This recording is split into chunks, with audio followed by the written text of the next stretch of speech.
राधे राधे सखियों। गणेश जी की कहानी।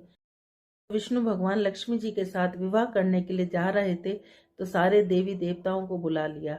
सब देवी देवता कहने लगे कि गणेश जी को क्यों नहीं बुलाया। तो विष्णु भगवान जी बोले, दून दुलाली, सूंड सुंडाली, हाथी जैसा सूंड, मोटे मोटे कान, इसे साथ में ले जाकर क्या करेंगे। इसे तो घर की रखवाली के लिए छोड़ दो। बारात चली गई। इतने में नारद जी ने गणेश जी को भड़का दिया। आपको साथ ले जाने में से बारात बहुत बुरी लगी, इसलिए आपको यहाँ छोड़ दिया। इससे गणेश जी को बहुत गुस्सा आया और सारे चूहों को आज्ञा दे दी कि सारी जमीन खोखली कर दो। चूहों ने सारी जमीन खोखली कर दी, जिससे गणेश जी के रथ का पहिया धरती में धंस गया। सब पहिया निकालने लगे पर रथ का पहिया नहीं निकला। फिर किसान खाती को बुलाया और पहिए को हाथ लगाकर बोला कि बोलो गणेश जी महाराज की जय। तो पहिया निकल गया। तब उन्होंने कहा कि गणेश जी को मनाए बिना कोई काम सिद्ध नहीं हो सकता। आप सबसे पहले गणेश जी का विवाह रिद्धि सिद्धि के साथ करो, बाद में विष्णु भगवान का विवाह लक्ष्मी जी के साथ करो। गणेश जी महाराज ने जैसे भगवान के कार्य सिद्ध किए वैसे हम सबके करें। बोलो गणेश जी महाराज की। एक बहुत धनवान साहूकार था जिसके घर धन के आदि की किसी की कमी नहीं थी, परंतु उसके दुख था कि उसके एक पुत्र नहीं था। इसी चिंता में रात दिन रहता। वह पुत्र की कामना के लिए प्रति सोमवार को और सावन के महीने में प्रतिदिन शिव जी भगवान की पूजा, व्रत और पूजा किया करता और सायकाल में शिव मंदिर में जाकर शिव जी के विग्रह के सामने दीपक जलाया करता। उसके इस भक्ति भाव को देखकर एक समय पार्वती जी शिव जी महाराज से कहने लगी कि यह साहूकार आपका अनन्य भक्त है, सदैव आपकी व्रत पूजा में बड़ी श्रद्धा से करता है, इसकी मनोकामना पूरी करो। शिव जी ने कहा, पार्वती, यह संसार कर्म क्षेत्र है। जैसे किसान खेत में बीज बोता है वैसा ही फल काटता है, उसी प्रकार संसार में जैसा कर्म करते हैं वैसा ही फल मिलते हैं। पार्वती ने अत्यंत आग्रह किया, महाराज, जब आपका अनन्य भक्त है तो आपको इसको किसी प्रकार का दुख नहीं होना चाहिए। जो इसको दुख है उसको अवश्य दूर करना चाहिए, क्योंकि आप सदैव अपने भक्तों पर दयालु रहते हैं, इसके दुखों को दूर करते हैं। मनुष्य आपकी सेवा में, यदि आप ऐसा नहीं करेंगे तो मनुष्य आपकी सेवा व्रत क्यों करेंगे। पार्वती के आग्रह को देखकर महाराज बोले, पार्वती, कोई भी पुत्र नहीं है, इस चिंता में यह अति दुखी रहता है। इसके भाग्य में पुत्र न होने से इसकी पुत्र की प्राप्ति का वर देता हूँ, परंतु यह पुत्र केवल 16 वर्ष का होगा। इसके पश्चात इसकी मृत्यु प्राप्त होगी, इससे अधिक मैं कुछ नहीं कर सकता। यह बात सुनकर साहूकार सुन रहा था। उसको न प्रसन्नता हुई न दुख हुआ। वह पहले जैसे ही शिव जी महाराज की पूजा व्रत करने लगा। कुछ समय व्यतीत होने पर साहूकार की पत्नी गर्भवती और 10वें महीने में गर्भ से उसे अति सुंदर पुत्र की प्राप्ति हुई। साहूकार के घर में खुशियां मनाए गए, परंतु साहूकार ने उसकी केवल 16 वर्ष की आयु जानकर अति प्रसन्नता प्रकट नहीं की और न ही किसी को भेद बतलाया। जब वह बालक 15 वर्ष का हो गया तो बालक को माता ने अपने पिता से विवाह आदि के लिए कहा कि साहूकार कहने लगा, यदि मैं इसका विवाह नहीं करूंगा। साहूकार ने कहा कि मैं अभी इसका विवाह नहीं करूंगा, अपने पुत्र को काशी पढ़ने के लिए भेजूंगा। फिर साहूकार ने अपने साले अथवा बालक के मामा को बुलाकर बहुत सा धन देकर बालक को काशी पढ़ने के लिए भेज दिया और कहा कि हर रास्ते पर तुम यज्ञ और ब्राह्मणों को भोजन कराते जाना। दोनों मामा भांजे यज्ञ करने ब्राह्मणों के भोजन कराते जा रहे थे। रास्ते एक नगर में पड़ाव पड़ा। उस नगर के राजा की बारात आई हुई थी, लेकिन वर पक्ष वाले वह भी थे, क्योंकि उनका वर एक आंख से काना था। अब वो एक ऐसे सुंदर युवक की तलाश में थे कि जो वो रात को उससे शादी कर ले और हम कन्या को लेकर अपने घर चले जाएं। जब उन्होंने मामा भांजे को देखा तो कहा कि हमें एक थोड़ी देर के लिए अपने लड़के को हमें उधार दे दो। उसने कहा, कहीं ऐसा भी होता है कि हम तुम्हें बहुत सा धन देंगे। मामा ने कुछ सोचते हुए उसको दे दिया। जब सारा विवाह संपन्न हो गया तो जब फेरे पड़ने लगे, सब विवाह संपन्न हो गया। वो भांजा बहुत सुंदर था, सब देखकर बहुत खुश हो रहे थे कि जो ना उस राजा की लड़की को कन्या वर बहुत अच्छा मिला है। अब जब सारा विवाह संपन्न हो गया तो वो उसकी चुंदरी में लिख के चला गया कि मैं एक साहूकार का बेटा हूँ, मैं काशी पढ़ने के लिए वहाँ विद्या प्राप्त करने के लिए काशी जा रहा हूँ। और राजा का लड़का तो काना है। कन्या अपनी चुंदरी पे अपने वर को कुछ लिखता हुआ देख रही थी। उसने जाकर देखा, जब सुबह विदा का समय आया तो उसने अपनी चुंदरी पर लिखा देखा। उसने कहा कि यह मेरा वर नहीं है, मेरा वर तो काशी पढ़ने के लिए गया हुआ है, राजा का लड़का तो काना है। उसने उसके साथ जाने से मना कर दिया। सारे में हाहाकार मच गया। राजा ने जब सच्चाई का पता चलाया तो उसको पता चल गया कि वो तो वाकई में ही काना है। उसको भगा दिया गया। अब वो, क्योंकि उस लड़की की किस्मत में सौभाग्यवती का योग था। वो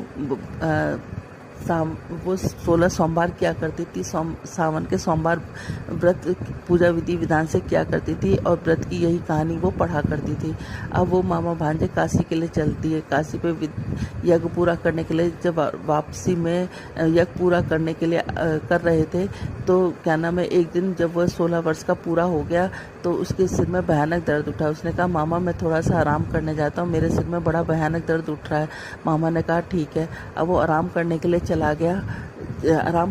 चला गया तो वो थोड़ी देर में मामा उसको या पूर्ण आहुति देने के लिए बुलाने आया तो देखा कि भांजा तो मरा पड़ा है। उसने सोचा मैं रोऊंगा चिल्लाऊंगा तो सारा यज्ञ खराब हो जाएगा। उसने अपने दिल पर पत्थर रखकर और सारा यज्ञ और ब्राह्मणों को भोजन कराने के बाद वो विलाप करने लगा।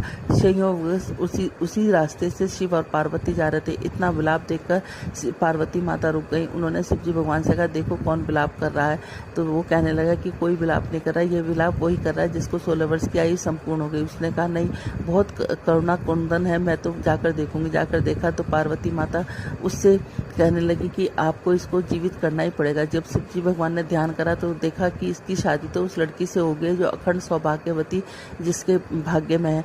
अब उनको उस लड़के को जीवित करना पड़ा। उस लड़की को जीवन दान देने के बाद शिव पार्वती आगे चल दिए। वो लड़का वापस जा रहा था तो वहाँ उसी नगर से गुजरने लगा तो लड़की ने और उसकी सखियों ने पहचान लिया। वो पकड़कर राजा के सामने लेके आए। राजा ने सारी बात बताई, उसे बहुत सा धन दिया और अपनी लड़की को विदा कर दिया। इधर लड़के के माँ बाप दोनों छत पर चढ़कर बैठ गए। वो कहने लगे कि हम नीचे जब भी उतरेंगे जब हमारा बेटा हमें लेने आएगा, नहीं तो हम यहीं से प्राण दे देंगे। इतने मामा नगर में पहुंचने के बाद उसने जाकर कहा कि चलो तुम्हारे बहू और बेटे आए। वो कहने लगा क्यों? वो करता है मेरे भाग्य में तो 16 साल का बेटा था। मामा ने उसको सारी बात बताई। कहने लगा कि जो ना अखंड सौभाग्यवती लड़की की शादी होने की वजह से तुम्हारे बेटे की आयु पूरी लंबी हो गई है। अब दोनों सेठ सेठानी नीचे उतरे। उन्होंने अपने बेटे और बहू को खूब आदर सत्कार के साथ किया और कहा कि जो भी सावन के महीने में इस कहानी को रोज पढ़ेगा सुनेगा उसको भी अखंड सौभाग्यवती का फल मिलेगा, साथ में पुत्र पौत्र का फल मिलेगा। जैसे पार्वती माता शिव जी भगवान तुमने उसको दिया, वैसे कहते सुनते हमें और हमारे परिवार को सुनने और कहने वालों को सबको देना। बोलो भोलेनाथ की जय, माँ पार्वती की जय। एक बुढ़िया माई थी। वो सूर्य नारायण भगवान की पूजा किया करती थी। पड़ोसन से गोबर लाती, घर को लीपा पोती करती और भगवान का भोग बनाती और भोग भगवान को सूर्य नारायण भगवान को लगाया करती। एक दिन उसकी पड़ोसन से किसी बात पर कहा सुनी हो गई तो उसने गोबर देने से मना कर दिया। तो उसने ना लीपा, ना पोता, ना बनाया, ना खाया। इस तरह से उसको 1 सप्ताह बीत गया। सूर्य नारायण भगवान ने सोचा ये मेरी इतनी भक्त है, अगर ये बिना खाए पिए मर गई तो मेरा तो बड़ा वो हो जाएगा, नाम खराब हो जाएगा। तो उन्होंने बुढ़िया माई को सपने में दर्शन दिए कि बुढ़िया माई बाहर उठ के देख, एक गाय और बछड़ा बंधे रखे हैं। बुढ़िया माई सुबह उठी, उसने देखा एक गाय बछड़ा थे। अब वो सुबह वो गाय 1 लड़ सोने की दिया करती, बाकी सारा गोबर किया करती। पड़ोसन आती, सोना ले जाती और गोबर छोड़ जाती। इस तरह से काफी दिन चलता रहा। तो भगवान ने सोचा कि बुढ़िया माई को तो ये तो सीधी सादी भोली भाली है, इसको कभी पता ही नहीं चलेगा कि ये सोना भी देती है। एक दिन उन्होंने जोर से आंधी में चला दिए तो बुढ़िया माई ने डर के मारे अपनी गाय और बछड़े को अंदर बंद कर लिया। अब वो सुबह उठी तो देखा वो कुछ सोना दे रही है, बाकी गोबर दे रही है। उसने अब गाय बछड़े को अंदर बंद करना शुरू कर दिया तो पड़ोसन को सोना मिलना बंद हो गया। उसने जाके राजा के दरबार में जाके शिकायत लगाई कि ऐसी गाय और बछड़ा तो राजा महाराजाओं के घर में होनी चाहिए जो सोना देती है। राजा के सैनिक आए और बुढ़िया माई की गाय और बछड़े को पकड़कर ले गए। वहां जाकर गाय ने सारे महल में गोबर ही गोबर कर दिया। तो राजा को बड़ा गुस्सा आ गया। उन्होंने बुढ़िया माई को पकड़ के बुला लिया और वो कहने लगे तुझे सोना देती है ये गाय और बछड़ा और यहाँ गोबर ही गोबर कर दिया। तो वो कहने लगी मुझे सूर्य नारायण भगवान ने दिया, लेकिन पड़ोसन ने अपने उसके ईर्ष्या के कारण यहाँ पर आकर शिकायत लगा दी। तो उन्होंने कहा अच्छा ऐसी बात है तो सूर्य ने भगवान से प्रार्थना करो। उसने प्रार्थना करी, सारे महल से गोबर गायब हो गया। राजा ने उस बुढ़िया माई को काफी सारा धन दिया और गाय बछड़े दिए और उस पड़ोसन। आप सबके राधे सखिया चैनल में आप सबका स्वागत है। भगवान से भोलेनाथ से प्रार्थना करते हैं कि आप सबका अपने घर में सुरक्षित हों और ठीक हों। अब ये जो सावन महात्म की कड़ी चल रही थी, अब इसका ये 30वां अध्याय है और इसी के साथ ही हमारा सावन मास खत्म हो जाएगा। भगवान ओम नमः शिवाय, ओम नमः शिवाय, ओम नमः शिवाय, ओम नमः शिवाय। गजाननं भूतगणातिसेवितं कपितजम्बूफलचारुभक्षणं उमामाततं शोकविनाशकारकं नमामि विघ्नेश्वरं पादपङ्कजं। कर्पूरगौरं करुणावतारं संसारसारं जिगेन्द्रहारं सदा वसन्तं हृदयारविन्दे भवन भवानी सहितं नमामि। त्वमेव माता च पिता त्वमेव बन्धु च सखा त्वमेव विद्या धरिण्वन् त्वमेव सर्वं मम देव। भगवान शंकर बोले, हे वस, सावन मास में जो महात्म मैंने तुम्हें बताया उसे यदि कई सौ वर्ष तक उसका वर्णन करता रहे तो भी वह पूरी तरह से नहीं कह सकते। सती ने दक्ष प्रजापति के यज्ञ में अपने शरीर को होम करने के बाद हिमालय की पुत्री के रूप में पैदा होकर इसी सावन मास का सेवन किया, जिसके कारण उसने मुझे पति रूप में प्राप्त किया। इसलिए यह महीना मुझे बहुत प्रिय है। इस महीने की यह विशेषता है कि इसमें न तो अधिक ठंड पड़ती है न अधिक गर्मी पड़ती है। इस माह में राजा प्रजा दोनों अपने शरीर में वैदिक मंत्रों द्वारा सफ़ेद भस्म लगानी चाहिए। जल मिश्रित 12 त्रिकुंड मस्तक, छाती, नाभि, दोनों भुजाओं, दोनों कूल्हों, दोनों कंधों, सिर, कंठ और पीठ में मनोश्लोक के इस मंत्र को धारण करते हैं। इससे या तो मंत्र से सर्वांग में भस्म लगानी चाहिए। शरीर में 108 रुद्राक्षों को धारण करना चाहिए। 32 रुद्राक्ष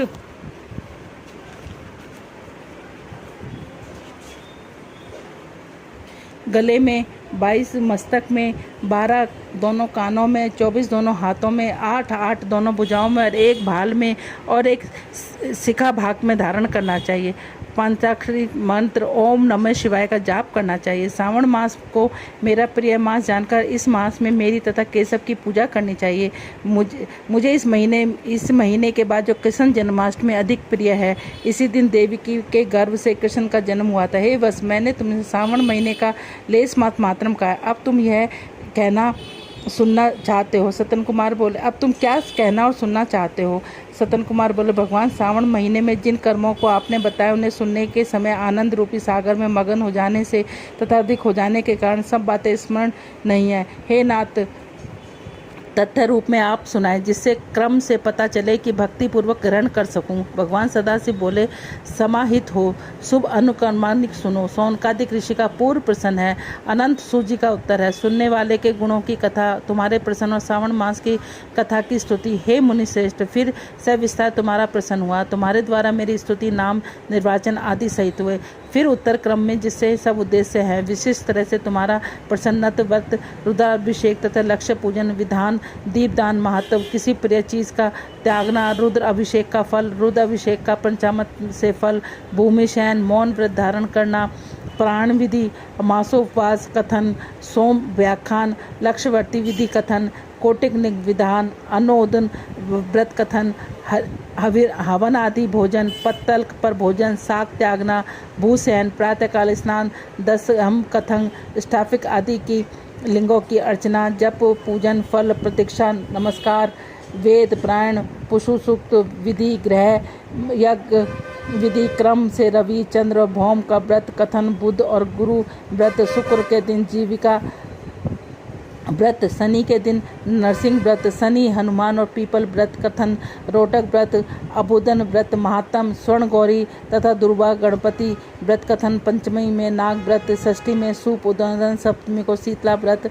पवित्र रोपण विधि, नवमी को दुर्गा पूजन पूजा, दसवीं को आशा व्रत, एकादशी दय व्रत, द्वादशी को विष्णु प्रत्यक्ष प्रतिरोपण, त्रयोदशी को कामदेव व्रत, चतुर्थी को शिव प्रत्यक्ष पवित्रारोपण, पूर्णिमा को उपकर्म उपसर्ग श्रावणी व्रत विधि, सर्व बलि हरग्या जयंती महोत्सव, सवादीप रक्षाबंधन तथा गजानन का संकट नाशक व्रत, कृष्ण जन्माष्टमी व्रत तथा कथा विधि, कठोर व्रत, पोला संज्ञा, वृषभ व्रत, धर्म संग्रह, नदियों का सूरज लाला काल, सिंह का संक्रांति में गो प्रसव का अनिष्ट शांति, कर्क सिंह सावन में दान स्नान, युक्त मास महात्म स्वर्ण कथन, व्यास पूजा, अगस्त ऋषि विधि, कर्म तथा व्रतों के फल का निर्णय एवं मास के महात्म को सुनने के मास के समस्त व्रतों के फल का भागी होना है। हे सतन कुमार, तुम अपने मन में इसी क्रम को ग्रहण करो। जो प्राणी इस अध्याय का श्रवण करता है वह पूरे माह के व्रतों का फल अनायास ही प्राप्त कर लेता है। हे विप्रेंद्र, प्राणी इस माह में के किसी एक व्रत को करने से मुझे सर्वप्रिय हो जाते हैं। सूत जी ने सौनकादिक ऋषियों से कहा कि हे ऋषि वृंद, सतन कुमार, श्रावण मास की स्तुति करने से देवादिदेव भगवान श्री सदाशिव अपने मन में स्मरण करते हुए उन ऋषियों की आज्ञा लेकर अपने आश्रम को चले गए। इस अद्भुत रहस्य को आप भी हर किसी से न कहना, यह तो आप अपने उचित पाठ जानकर मैंने इसको प्रकट किया। बोलो श्रावण मास की जय। ओम नमः शिवाय, ओम नमः शिवाय, ओम नमः शिवाय, ओम नमः शिवाय। शिव चालीसा है। जय गणेश गिरजा सुमन, मंगल मूल सुजान, कहत अयोध्या दास पर देव अवय वरदान। जय गिरजापति दीन दयाला, सदा करत संतन प्रतिपाला। भाल चंद्रमा सोहत नीके, कानन कुंडल नाग फनी के। अंग गौर शिव गंग बहाए, मुंड माल तन छार लगाए। वस्त्र खाल बागंबर सोए, छवि को देख नाग मन मोए। मैना मात की होवे दुलारी, बाम अंग सोवत छवि न्यारी। कर त्रिशूल सोवत छवि भारी, करत सदा शत्रुन छेकारी। नंदी गणेश तोहे तह कैसे, सागर मध्य कमल हैं जैसे। कार्तिक शाम और गणनाऊं का, या छवि को कही जात न काऊं। देवन जब ही जाए पुकारा, तब ही दुख प्रभु आप निवारा। कियो उपद्रव है तारक भारी, देवन सब मिली तुम्हें जुआरी। तुम पाषाण आप पठाओ, लव निमेष में भारी गिराओ। आप जलंधर असुर संहारा, सुयस तुम्हारा विदित संसार। त्रिपुरार सुन सन युद्ध कर मचाई, तबई कृपा कर लीन बचाई। किया तपई भागीरथ भारी, पुरुर परीक्षा तासु पुरारी। दानी मैं तुम सब कोई नाई, सेवक स्तुति करत सदा। वेद मही महिमा तुम गाय, अनथ अनादि भेद नहीं पाई। प्रकट उदित मंथन में ज्वाला, जरत सुरासुर भये विहाला। कीन दया तह करे सहाई, नीलकंठ तब नाम कराई। पूजन रामचंद्र जब करही, जीत के लंक विभीषण दीन। सहस कमल में हो रहे धारी, कीन परीक्षा तब ही पुरारी। एक कमल प्रभु राखहु जोई, कमल नैन पूजन चह सोई। कठिन भक्ति देखी प्रभु शंकर, भये पिशन दिए इच्छित वर। जय जय जय अनंत अविनाशी, करत सदा पा सबके घटवासी। दुष्ट सकल नित मोहि सतावे, प्रमत रहो मोह चैन न आवे। त्राहि त्राहि मैं नाथ पुकारा, यही अवसर मोहि आन उबार। ले त्रिशूल शत्रुन को मारा, संकट से मुहि आन उबारा। मात पिता भ्राता सब कोई, संकट में पूछत नहीं कोई। स्वामी एक है आस तुम्हारी, आए हरू मम संकट भारी। धन निर्धन को देत सदा ही, जो कोई जाचे सो फल पाए। स्तुति कही विधि कर तुम्हारी, क्षमो नाथ अब चूक हमारी। शंकर हो संकट के नाशन, मंगल कारण विघ्न विना। योगी यति मुनि ध्यान लगावे, सारद नारद शीस नमावे। नमो नमो जय नमः शिवाय, सुर ब्रह्मादि पार न पाए। जो यह पाठ करे मन लाई, तापर होत शंभु सहाय। ऋषि जो कोई हो अधिकारी, पाठ करे सो पावन हारी। पुत्र होने की इच्छा जोई, निश्चय से प्रसाद ही हो। पंडित त्रोसी को लावे, ध्यान पूर्वक होम करावे।